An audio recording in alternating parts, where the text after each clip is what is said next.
이어서 중장년 일자리 문제에 대해서 함께 고민해보는 순서입니다. 변호사님, 네. 혹시 이 다음에 이런 사업 내가 꼭 한번 해보고 싶다 이런 생각 혹시 가져본 적 있으세요? 가끔 있는데요. 한번 생각을 더 해봅니다. 제가 관심 가질 정도면 대한민국에 이미 다들 들어와서 이미 끝물은 지났다 이렇게 생각을 하다 보니까 자꾸 안 하게 되는데요. 근데 제 주변에 보게 되면 자그마하지만 내 사업을 꼭 해보고 싶다 이런 분들이 적지는 않으시더라고요. 네, 그래서 저희가 오늘의 주제 또한 창업으로 잡아봤습니다. 재취업보다 위험이 크기 때문에 좀 더 꼼꼼히 따져봐야 되겠죠? 오늘은 노사발전재단 중장년 일자리 희망센터의 홍재희 컨설턴트님 모시고 이 부분에 대해서 더 자세히 이야기 나눠보도록 하겠습니다. 어서 오세요. 네, 안녕하세요. 네.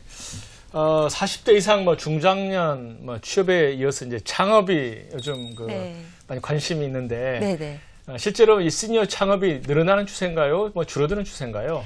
예, 과거에 IMF 이후에 10여 년 전 일로 보면 보통 이제 40대 이상인 분들이 이제 퇴직하신 경우에 있어서는 10명 중에 한 7분 정도가 재취업보다는 창업을 희망하고 계셔서 창업 쪽을 상당히 많이들 하셨죠. 그런데 현실적으로 그분들에 대한 경험 미숙이라든지 또 경기 상황이 좋지가 않다 보니까 그 사업을 유지하기가 굉장히 어렵다라는 부분들이 있고요. 그래서 최근에 이제 그런 부분들 준비하시는 분들의 경향을 보면 당장 이제 액션을 취해서 창업하시기보다는 일단 좀 그 시점을 늦추거나 좀 상황을 보시려는 경향이 상당히 높습니다. 그러니까 과거에 비하면 좀 냉정하게 긍정적으로 생각하기보다는 냉정하게 이제 접근하려고 하는 부분들이 좀 있고요.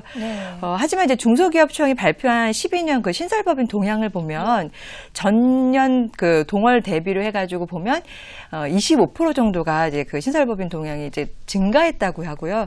그 중에 이제 40세 이상인 분들의 이제 창업하려는 비중을 보면 전년 대비해가지고 29.7%가 또 늘어나고 있다. 시니어 창업이 활성화되고 있다라고 이렇게 좀 보입니다. 그래서 이는 재취업을 하고자 하는 중장년층이 이제 취업에 대해서 이제 어떻게 보면 현실적으로 하고자 하는 어떤 취업에 대한 질이라든지 비정규직에 대한 어떤 이런 비중 증가로 인해서 창업에 대한 수요가 늘어나고 있다라고 보고요. 또 특히 최근 같은 경우에 있어서는 중장년층 시니어 창업에 대한 다양한 교육이라든지 그다음에 어떤 지원책이 마련이 되면서 이런 수치가 함께 증가한 부분들도 있다고 보입니다. 네, 이 창업이 취업보다 사실 위험성이 높은 건 사실이잖아요. 네. 철저한 사전조사나 이 아이템 선정도 굉장히 중요하지만 일단 기질이 맞아야 될 것 같거든요. 내가 이 사업에 정말로 맞는 그런 성격을 가지고 있는가 이런 것을 좀 조사 분석할 수 있는 시스템이 있다면 참 좋을 것 같은데. 예.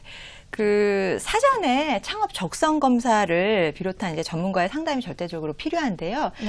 적성 검사를 이제 하길 희망하신 분들 같은 경우에는 고용노동부에서 운영하는 워크넷 사이트에 들어가시면 www.work.go.kr 들어가시면 창업 소질 진단, 그다음에 업종 진단에 대한 부분들 두 가지를 해보실 수 있습니다. 그래서 소질 진단을 통해 가지고 본인의 어떤 역량이 이제 창업에 성공하시는 분들하고 비교를 해봤을 때 어떤 쪽에 이제 창업 가능성이 있는지, 성공 가능성이 있는지 평가하는 부분들이 있고요. 그다음에 업종 진단에서는 창업을 한다면 어떤 업종이 선택하는 게 좀 더 유리한지, 그래서 12가지 역량 차원에 있어서의 기준을 마련하고 파악을 할 수가 있습니다. 그럼 본인이 이제 쉬는 시간에 인터넷 가갖고 이제 해보면 되겠네요. 예, 해보시는 것도 필요하실 것 같고요. 그런 부분들에 있어서 주변에 이제 전문가라든지 이런 분들을 통해 가지고 피드백을 받으시면 본인의 어떤 성향이나 흥미나 가치관에 대한 부분들을 통해서 창업을 준비할 때 어떤 부분들을 좀 고려해야 되는지,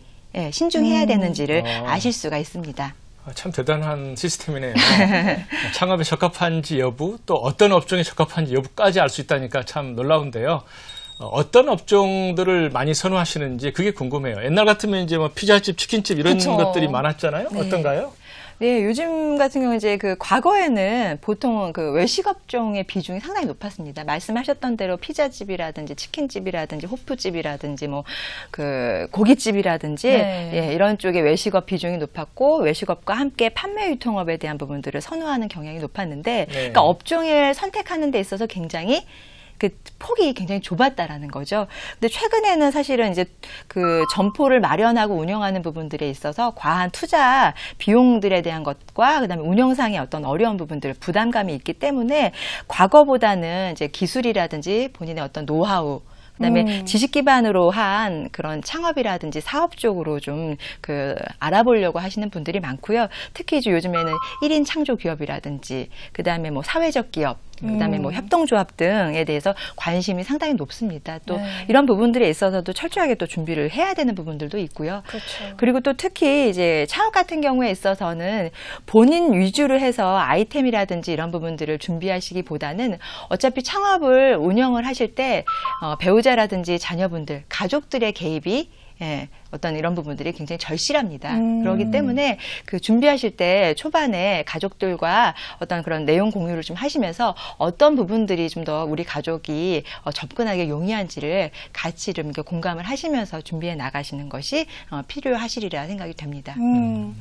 그렇군요. 또 요즘은 또 곧바로 이렇게 창업에 나서기 전에 또 관련 분야에서 아르바이트, 또 네. 봉사활동을 하면서 경험을 쌓는 분들이 좀 많아진 것 같아요. 네네. 가장 그런 부분들이 바람직한 거고요.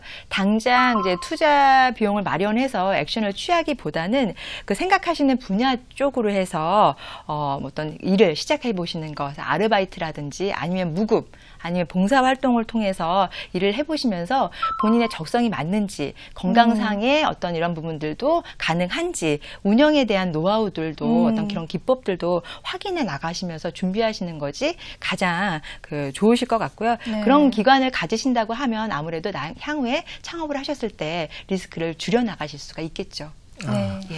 뭐 창업을 너무 급하게 마음 먹을 필요는 없는 것 같고요. 네. 그렇지만 이제 성공적인 창업을 위해서 꼭 체크해야 될 사항들이 있다 하면 어떤 게 있을까요?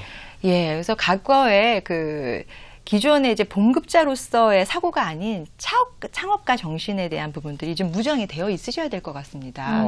예. 그래서 창업에 대해서 어떤 경기 상황에 있어서 소비자 트렌드에 민감해야 되는 부분들도 있고 네. 이런 부분들을 본인이 따라갈 수 있는지에 대한 것들도 굉장히 중요할 것 같고요. 단순히 그냥 투자해서 직원을 고용해서 내가 관리만 하겠다라는 거를 좀 떠나서 직접적으로 본인이 충분히 관련된 부분들에 대해서 교육도 받고 또 관련된 분야의 전문가의 상담을 받아서 충분히 어떤 이런 부분들에 대한 전문가 수준이 되어 왔을 때 창업을 하셔야지만이 아무래도 안정적으로 운영하실 수 있으리라 생각이 됩니다. 네. 네. 다음 주에는 이 취업의 성공과 이 실패 사례들을 통해서 좀 더 구체적인 정보를 드리기로 하고요. 이번 주도 역시 저에게 소개해 주실 만한 이벤트들이 많다면서요. 네, 예. 6월 달에는 이제 풍성합니다. 그 국민연금관리공단에서 주관하는 베이비부모 은퇴 설계 콘서트가 부산, 광주, 서울에서 운영이 됩니다.